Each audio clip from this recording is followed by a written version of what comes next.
Allahabad high court से आज ज्ञानवापी पर एक बड़ा और दूरगामी संदेश वाला फैसला आना है। क्या ज्ञानवापी परिसर में सर्वे की अनुमति मिलेगी या नहीं? मुस्लिम पक्षकारों ने आपत्ति जताई है। उनका कहना था कि अगर ज्ञानवापी में सर्वे की अनुमति दी गई एएसआई को तो उससे उसका जो पुराना ढांचा है उसको नुकसान पहुंच सकता है, वहाँ की धार्मिक स्वतंत्रता उनकी प्रभावित हो सकती है। इस तरह की कुछ आपत्तियां थी।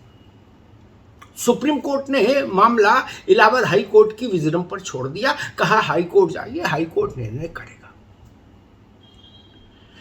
उस मामले में एक महत्वपूर्ण तथ्य ये है कि भारतीय पुरातत्व सर्वेक्षण जिसको सर्वे करना है उसने इलाहाबाद हाई कोर्ट में एक शपथ पत्र दायर करके इस बात को रेखांकित किया कि हमारे सर्वे से, हमारे वैज्ञानिक विधि से होने वाले सर्वे से किसी तरह का कोई नुकसान उस पूरे परिसर के ढांचे को, उसकी संरचना को नहीं पहुंचेगा।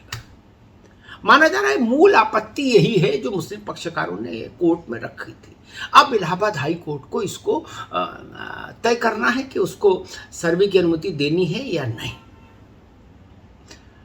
27 जुलाई को हाई कोर्ट ने इस फैसले को सुरक्षित रख लिया था और आज किसका समय बताया जा रहा है जब ये अदालत फैसला सुनाएगी। ये फैसला इसलिए भी महत्वपूर्ण है क्योंकि अभी कुछ दिन, 2-3 दिन पहले ही उत्तर प्रदेश के मुख्यमंत्री योगी आदित्यनाथ ने ज्ञानवापी को लेकर कहा था कि वहाँ की दीवारें चीख चीख कर सत्य बता रही हैं। वहाँ ज्योतिर्लिंग है, वहाँ हिंदू देवी देवताओं की प्रतिमाएं हैं, वहाँ की दीवारों पर हिंदू धार्मिक प्रतीक चिन्ह है। और मुख्यमंत्री ने भी कहा था कि सर्वे होने देना चाहिए, सर्वे में किसी भी पक्ष को बाधा नहीं बनना चाहिए। अब योगी के इस बयान के बाद सुप्रीम कोर्ट का यह फैसला, माफ करिएगा, इलाहाबाद हाईकोर्ट का ये निर्णय आना, इसलिए ये निर्णय केवल उत्तर प्रदेश नहीं, ये देश भर के लिए एक महत्वपूर्ण मील का पत्थर होगा ये निर्णय। क्योंकि आपको याद होगा अयोध्या में भी आरंभिक दौर में आंदोलन के अयोध्या का विषय भी, उसमें तीव्रता, उसमें गति तब आई थी जब भारतीय पुरातत्व सर्वेक्षण ने अपनी रिपोर्ट वहां सबमिट की थी हाई कोर्ट में। उस पुरातत्व विभाग के सर्वेक्षण के बाद से ही अयोध्या के विवाद में न्यायिक स्तर पर गति आई और फिर वो हाई कोर्ट में निस्तारित हुआ और उसके बाद सुप्रीम कोर्ट में निस्तारित हुआ। तो बेसिक और बुनियादी जरूरत है कि एक वैज्ञानिक सर्वे हो। आज उसी मसले पर फैसला होना है, इसलिए ये आज का दिन बहुत महत्वपूर्ण है उत्तर प्रदेश के लिए। और दूसरा, ज्ञानवापी को लेकर जो वातावरण बना उसका असर मथुरा में भी पड़ रहा है। मथुरा में कृष्ण जन्मभूमि और शाही ईदगाह मस्जिद एक ही परिसर में है, दीवार से दीवार मिली है, आप जानते हैं। अब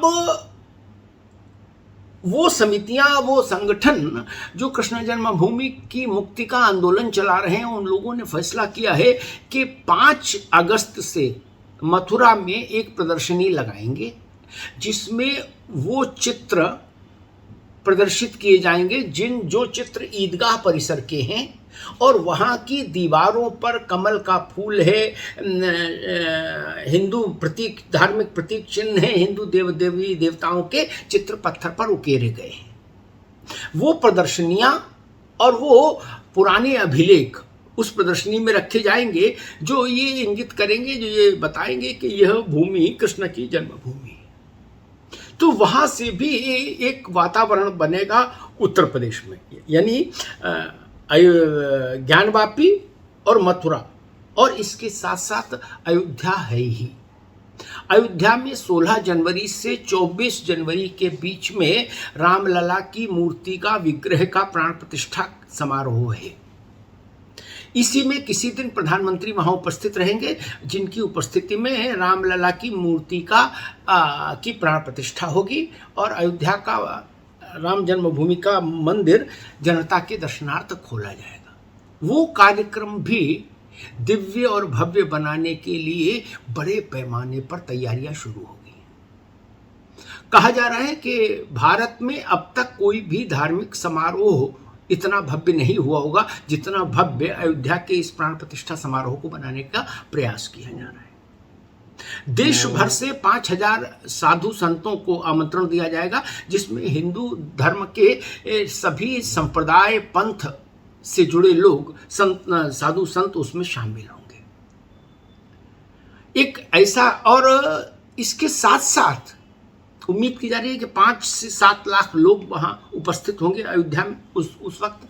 और प्रबंध ये की जा रहा है कि अयोध्या में जब प्रधानमंत्री की मौजूदगी में प्राण प्रतिष्ठा हो रही हो रामलला के विग्रह की, तब वो समारोह देश के गांव-गांव में तकनीक की सहायता से लाइव प्रदर्शित किया जाए। देश के हर शहर के बड़े मंदिर में समारोह हो और उस समारोह में अयोध्या के इस समारोह का लाइव प्रसारण हो, यानी पूरे देश में एक वातावरण बने।